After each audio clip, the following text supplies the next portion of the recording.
Welcome back to my YouTube channel. I hope आप सभी अच्छे होंगे, सुरक्षित होंगे, अपने घर पे होंगे। कल मैंने आपका चैप्टर 1 कवर अप करा दिया है, कंप्लीट करा दिया है स्टैटिस्टिक्स का। तो आज हम सेकंड चैप्टर करें, that is measurement of scales and collection of data. अब देखिए कि हम डाटा कहाँ से कलेक्ट करते हैं और कहाँ से नहीं। सबसे पहले देखिए टाइप ऑफ मेजरमेंट स्केल्स, इतना इंपॉर्टेंट नहीं है बट फिर भी सीख लीजिए। नॉमिनल स्केल जो हमारा मेजरमेंट होता है कैटेगरीज का, मतलब रोक ऑफ डिफरेंट साइज, उनके नॉर्मल एट्रीब्यूट्स मतलब मोड को यूज़ करके हम उसे मेजरमेंट करते हैं। ऑर्डिनल स्केल वो होता है जहाँ पे ऑब्जेक्ट्स को हम काउंट करते हैं, रैंक करते हैं, like first second third so on, जो हम मीडियम के थ्रू रिप्रेजेंट करते हैं एट्रीब्यूट्स को। इंटरवल में क्या होता है कि हम क्वांटिटिव एट्रीब्यूट्स को मेजर करते हैं इंटरवल स्केल से लेकर, मतलब पॉजिटिव, नेगेटिव और इस तरीके से। जो वेरिएबल मेजर्ड होते हैं वो इंटरवल लेवल पे होते हैं, इनको हम इंटर वेरिएबल कहते हैं, उन्हें मेजर करते हैं। और जो सेंट्रल टेंडेंसी है हर एक मेजरमेंट की इंटरवल की, वो हमें मोड और मीडियन में रिप्रेजेंट करते हैं, मतलब अर्थमेटिक मीन और रेंज, क्वार्टाइल रेंज, इनमें हमें मेजरमेंट करनी पड़ती है। डेविएशन भी आ सकता है साथ ही साथ। इसके बाद है रेशियो मेजरमेंट, जो मोस्ट ऑफ द मेजरमेंट होती है फिजिकल टाइप की, इंजीनियरिंग की, वो लेंथ में होती है, प्लेन एंजल्स में एनर्जी में होती है, रिप्रेजेंट करते हैं जियोमेट्रिक मीन, अर्थमेटिक मीन को, मोड, मीडियन, इन सबको, ठीक है ना। तो कोफिशिएंट ऑफ वेरिएशन एक्स बार से हम इंट्रो करते हैं। नाउ प्राइमरी डाटा, सबसे मेन और इम्पॉर्टेंट की what is meant by primary data and secondary data, explain it's difference, ये आ सकता है, या फिर ये आ सकता है प्राइमरी डाटा क्या और उसके 5 टाइप्स बताओ कि किस किस तरीके से। देखिए प्राइमरी डाटा वो होता है जो हम खुद से हम कलेक्ट करते हैं, कि हम पर्टिकुलर प्लेस पे जाके कलेक्ट करते हैं, उसको हम प्राइमरी डाटा कहते हैं। जिसमें हमारा कोई भी एक कंपनी का मेंबर जाता है पर्टिकुलर प्लेस पे हमारे एम्प्लॉयज़ के पास, उनसे उनकी इन्फॉर्मेशन लेता है। Primary data mean that data which are original, that is those in which little or no grouping has been made, for instant being recorded or encountered, they are essentially raw material, मतलब raw material की उसमें। जो primary data है वो individual, institution, researchers, government ऐसे सारे use कर सकते हैं फुलफिल, ताकि वो उनकी प्रॉब्लम को पूरा कर सके, और उनका डाटा वो जो ओरिजिनल होता है करेक्टरिस्टिक में। सेकेंडरी डाटा क्या होता है, जो हमारा इन्वेस्टर किसी एजेंसी से या किसी और से लेता है, उसको हम सेकेंडरी डाटा कहते हैं। Secondary data are those already in existence which have been collected for some other purpose than answering that to the question at the hand. मतलब हमारे पास डाटा नहीं है बट हम किसी से लेके उस प्रॉब्लम का सॉल्यूशन अभी मतलब तुरंत निकाल सकते हैं, अगर अर्जेंट है तो हम सेकेंडरी डाटा को यूज़ करते हैं। डिफरेंस क्या है हमारे प्राइमरी और सेकेंडरी डाटा में? ओरिजिनल ऑफ डाटा, जो प्राइमरी डाटा है वो ओरिजिनल होता है क्योंकि इन्वेस्टिगेटर से खुद कलेक्ट करता है, और ऑन द अदर हैंड जो हमारा सेकेंडरी डाटा है वो ओरिजिनल होता है नेचर में, बट वो किसी और के इंस्टीट्यूशन इंडिविजुअल दे देता है, इसलिए हम सेकेंडरी डाटा को ओरिजिनल नहीं समझ सकते एट दैट मोमेंट, ठीक है। ऑब्जेक्टिव क्या, जो प्राइमरी डाटा होता है वो हमारे ऑब्जेक्टिव्स को, हमारी नीड्स को कलेक्शन करने के लिए करा जाता है, और जो हमारा सेकेंडरी डाटा है वो किसी पर्टिकुलर प्रॉब्लम को आइडेंटिफाई करने के लिए किया जाता है। सोर्स ऑफ डाटा, जो प्राइमरी डाटा है वो इन्वेस्टिगेटर खुद करता है जगह जगह पर जाके, ठीक है, और जो हमारा सेकेंडरी डाटा है वो कहीं पब्लिश और अनपब्लिश्ड एजेंसीज में हमें अवेलेबल हो जाता है, उसे यूज़ कर सकते हैं। टाइम, लेबर, मनी, जो टाइम और लेबर मनी है वो प्राइमरी डाटा में ज़्यादा लगती है as compare to secondary memory. Degree of accuracy desire, जो हमारी प्राइमरी डाटा है उसे हम एक्यूरेसी की पूरी संभावनाएं रख सकते हैं, पूरा श्योरिटी ले सकते हैं, 99 पॉइंट तो ले ही सकते हैं, बट जो हमारा सेकेंडरी डाटा है वो ओरिजिनल नहीं है, एक्यूरेसी नहीं होती, क्योंकि हमने किसी थर्ड पर्सन से लिया है तो हम उस पर ब्लाइंडली ट्रस्ट नहीं कर सकते हैं, ठीक है। सोर्सेज ऑफ प्राइमरी डाटा, कि प्राइमरी डाटा हम कहाँ से कलेक्ट कर सकते हैं। सबसे पहले डायरेक्ट पर्सनल इन्वेस्टिगेशन, इस मेथड के अंदर क्या होता है कि जो पर्सनली कॉन्टैक्ट होते हैं इन्फॉर्मेटर के, वो उनके पास जाके डाटा कलेक्ट करता है, वो जो सुटेबल होता है। अगर इंक्वायरी का फील्ड अगर लिमिटेड है तो ये फॉर्मूला, मतलब ये वाला इन्वेस्टिगेशन बिल्कुल जायज़ है, क्योंकि यहाँ पे हाई डिग्री ऑफ एक्यूरेसी रहेगी, इन्वेस्टिगेटर स्किलफुली, ट्रैकफुली, न्यूट्रल होगा और उन पर्सन्स को अवॉइड कर सकते हैं जो बाइनस करने की कोशिश रखते हैं। नाउ मेरिट्स क्या है, ओरिजिनल डाटा होता है, पर्सन खुद ही कलेक्ट करता है डाटा को, फ्लेक्सिबिलिटी बहुत ज़्यादा होती है, जो प्रोमिनेंट टेस्ट वो आंसर की वो इंश्योर हो जाती है, एक्यूरेट इन्फॉर्मेशन होती है, और इन्वेस्टिगेशन पर्सनल अप्रोच भी कर सकता है। डीमेरिट्स क्या है, बहुत ज़्यादा कॉस्टली पड़ता है, बहुत ज़्यादा टाइम भी लगता है, पर्सनल बाइनस हो सकता है, अगर हमारा कोई पर्सनल फैमिली मेम्बर है तो हम उसे बाइनस कर सकते हैं। मेथड सुटेबल नहीं है अगर जहाँ पे एरिया ऑफ इन्वेस्टिगेट लार्ज है, और इन्वेस्टिगेटर अगर अनट्रेंड है, नॉलेज ही नहीं है, तो वो भी वहाँ पे भी सुटेबल नहीं है। Now when scope of stability का है, जहाँ जो स्कोप की जो इंक्वायरी स्कोप का लिमिटेड हो, डिटेल स्टडी रिक्वायर्ड हो, सिक्योरेसी ऑफ डाटा इज डिज़ायर हो और degree of accuracy is required हो, वहाँ पे ये अवेलेबल होना चाहिए। इनडायरेक्ट ओरल एडवाइस इन्वेस्टिगेशन, ये मेथड वो है जहाँ पे कहीं हम पर्टिकुलर पर्पस पे, मान लो जैसे कि आपको पता है जैसे सीआईडी है, वो वहाँ पे जाके इन्वेस्टिगेट करती है, लोगों से सवाल पूछते हैं, आपने देखा, आपने क्या क्या देखा, हमें बताइए, तो उसको हम इनडायरेक्ट ओरल इन्वेस्टिगेशन कहते हैं। That witnesses informants call witnesses, ठीक है, ओके।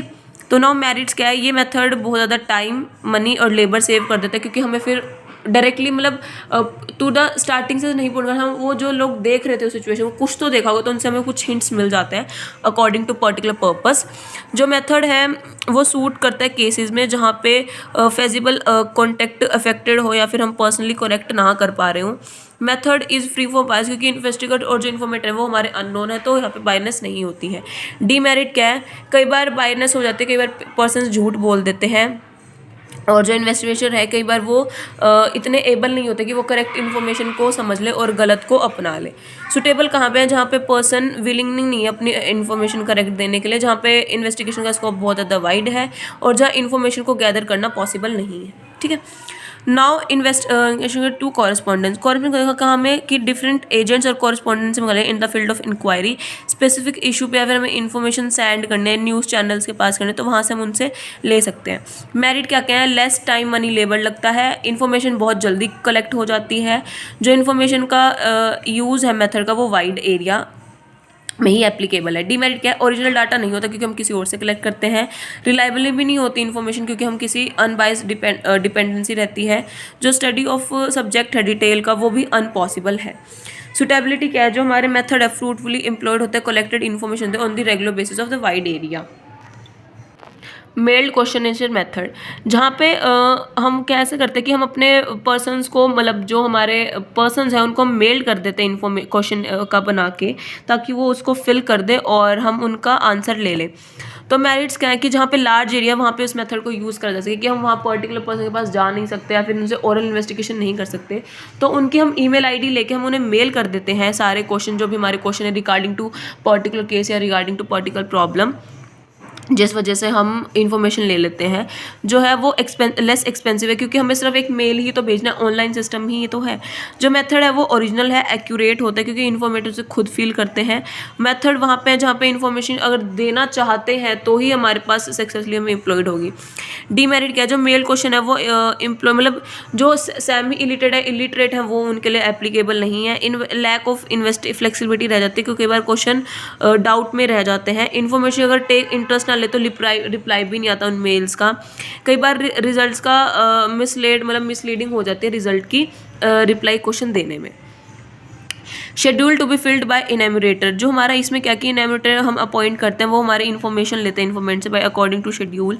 वो डील करता है डिफरेंट पीपल से बाय डिफरेंट नेचर, कन्वर्जेशन करता है, उसके बेसिस पे रिसर्च एंड डेवलपमेंट करके हमें कंप्लीट और मोर रिलायबल देता है। सुपरवाइज करता है मेल क्वेश्चनेयर को, एम्प्लॉयज़ की इन्फॉर्मेशन को, उसके बाद हम कुछ डिसीजन ले पाते हैं इलिटरेट और ना पे। मेरिट्स क्या रहेंगी, जो हमारी इन्फॉर्मेशन है वो लार्ज एरिया में कलेक्ट होती है, वो मेथड बहुत रिलायबल और एक्यूरेट है। क्वेश्चन फील्ड होते हैं बाय रेम्यूनरेटर, तो हमारे पास कोई डर नहीं रहता इनकम्प्लीशन का। लेस एक्सपेंसिव टेक्निक है, मेरिट में है। इस मेथड को सेंसस पर्पसली करा जाता है over all countries of the world, ठीक है। डीमेरिट्स क्या रहेंगी, जो डाटा है वो इन्वॉल्व मोर टाइम और ह्यूज मनी लेता है। क्वालिफाइड इनैमरेटर होना चाहिए, ट्रेनिंग होनी चाहिए क्योंकि तभी वो सेलेक्ट कर पाएगा। मिसलीड हो जाते हैं कई बार, बाउंड अवेलेबल की इन्फॉर्मेशन बाउंड होने की वजह से मिसलीडिंग हो जाती है। नई choice of a suitable method, किस लिए कि हमें कि कौन सा मेथड हमें अडॉप्ट करना चाहिए जिसका ऑब्जेक्टिव और स्कोप ऑफ इन्वेस्टिगेशन अच्छा हो, nature of investigation, availability of time, availability of resources, degree of accuracy है। अगर जिस मेथड में ये पांचों क्वालिटीज़ हैं वही मेथड हमारे लिए बेस्ट है। क्वेश्चन हमें कैसे ड्राफ्ट करना चाहिए, कैसे शेड्यूल बनाने चाहिए, देखिए जो आपके नंबर ऑफ क्वेश्चन है वो स्मॉल होने चाहिए, मतलब छोटे होने चाहिए, मतलब ऑब्जेक्टिव टाइप होने चाहिए। जो क्वेश्चन है शॉर्ट, सिंपल और क्लियर होने चाहिए ताकि हर कोई अच्छे से समझ ले। क्वेश्चन रेलिवेंट होना चाहिए पर्टिकुलर प्रॉब्लम, ये नहीं कि आप उनसे कुछ भी पर्सनली आप आस्क करने लग जाओ। Question should be arrange logically होने चाहिए, name, class, address, age, father name, mother name, इस तरीके से। पर्सनल क्वेश्चन आपको अवॉइड करने चाहिए। इंस्ट्रक्शन पूरी देनी चाहिए कि आपको कैसे फिल करना है।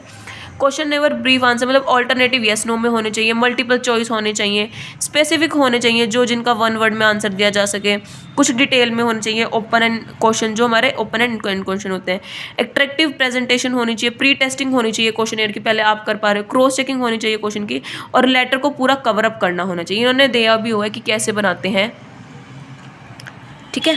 इस तरीके से आपका एक क्वेश्चनेयर फिल्ड होना तैयार होना चाहिए। Now sources of secondary memory, सबसे पहले पब्लिश और फिर अनपब्लिश।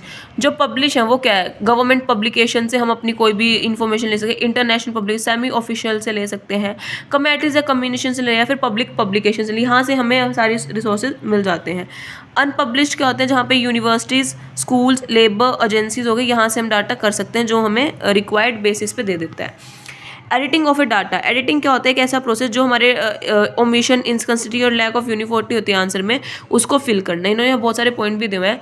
कंसिस्टेंसी कैसे कि जो हमारा फॉल्स और इनएक्यूरेट आंसर है उन्हें हम एग्जामिन करें और फिर हम उस क्वेश्चन को दोबारा उससे पूछे जाए, मान लो 35 एज है सन की बट हमने 25 कर दिया तो हम उस रिजल्ट को रॉन्ग कहेंगे। एडिटिंग ऑफ इनकम्प्लीटनेस, जो भी इनकम्प्लीट हम उसको रिजेक्ट कर देंगे ताकि वो कंप्लीट हो सके। यूनिफॉर्मिटी होनी चाहिए, मतलब लैक ऑफ यूनिफॉर्मिटी में जो हाइट अगर लिखी है सेंटीमीटर्स में तो आपको सेंटीमीटर, ये नहीं कि आप इंचीज़ में लिख दो। एक्यूरेसी होनी चाहिए, लाइक जो प्रोसेस है एडिटिंग का, नो मीन्स की अनइम्पॉर्टेंट रूटीन ऑपरेशंस रिक्वायर्ड पड़ते mark abilities and rigid scientific objectives, ठीक है ना। उसके बाद है एक्यूरेसी, अप्रोक्सीमेट एंड स्टैटिकल्स एरर। ये तीनों चीज़ें भी होनी चाहिए ताकि हमारे पास हमें पता चलता रहे कि क्या चीज़ क्या इंपॉर्टेंट है। Kind of statistical errors, biased और अनबाइस्ड। बाइस्ड कैसे होती है, लाइक सिस्टमैटिक, कॉन्स्टेंट और सर्कुलेट एरर करते हैं, और अनबाइस्ड कौन सी होती हैं, जो हम took place due to courses हम कर देते हैं, ठीक है। Sources of statisticals errors, error of origin, error of inadequate, error of manipulation and error of interpretation. Origin क्या है, ये जो जब हमारा सब्जेक्ट मैटर कुछ हम बाइनस कर जाते हैं इनएवेटर के साथ, हम सिस्टमेटिक प्लान के अकॉर्डिंग चेक नहीं करते हैं। इनएडिक्वेट कैसे, जो साइज ऑफ सैंपल है वो स्मॉल है बट हम उसको कुछ भी प्रॉपर साइज में नहीं, मतलब इंक्रीज करे जा रहे हैं उस प्रॉपर साइज को। मैनिपुलेशन हो जाती है, कई बार हम मिस यूज़ कर लेते हैं वर्ड्स का, काउंटिंग का, मेजरिंग का या फिर क्लासीफाइंग का। इंटरप्रिटेशन होती रहती है जब हम कुछ भी इन्वेस्टिगेट कर रहे हैं उस टाइम अगर इंटरप्रेट हो रहा है तो उस वजह से हम कई बार मिसलीड कर जाते हैं। उन्होंने कुछ एग्जाम्पल दिया, आप इससे आप कवर अप कर सकते हैं, वैसे इंपॉर्टेंट नहीं इसलिए मैं आपको एक्सप्लेन नहीं कर रही हूँ। लास्ट टॉपिक है editing of secondary data and precaution while using secondary data. इन्होंने डेफिनेशन दी है, static specially other people static are full of pitfall for the user and unless use for questions. कौन कौन से आपको ध्यान रखने चाहिए जब एडिटिंग कर रहे हो, source of secondary data, method of their collection, object and scope of investigation, expertise of investigation enumerator, statistical unit and degree of accuracy, ठीक है। आपको इन सब क्वालिटीज़ का ध्यान रखना चाहिए। बट इस चैप्टर में सबसे मेन क्वेश्चन मैं आपको सबसे बताती हूँ, first and second, that's it. और कुछ भी इंपॉर्टेंट नहीं है इसमें, सिर्फ और सिर्फ प्राइमरी डाटा, सेकेंडरी डाटा। अगर आपसे पूछेंगे टाइप्स बताओ तो सिर्फ और सिर्फ प्राइमरी डाटा के ही पूछेंगे। प्राइमरी डाटा क्या होता है, सेकेंडरी डाटा क्या होता है, उसके किस किस तरीके से हम उसे इन्वेस्टिगेट कर सकते हैं और उसका डिफरेंस, दैट्स इट। और कुछ भी इंपॉर्टेंस नहीं है इस चैप्टर में, ठीक है। सोर्सेज बहुत बार आते हैं तो आपको इनको प्रिपेयर करना बहुत ज़रूरी है, ठीक है। तो मैंने आपका सेकंड चैप्टर भी कवर अप करा दिया। कोई प्रॉब्लम हो तो यू कैन आस्क मी, आप मुझे कमेंट सेक्शन में बता सकते हैं। और मेरी तरफ से सेकंड चैप्टर भी होगा, आपका 1 और 2 हो गए हैं। सो वीडियो को लाइक, शेयर, कमेंट कर देना, चैनल को सब्सक्राइब कर देना। Thank you, have a nice day.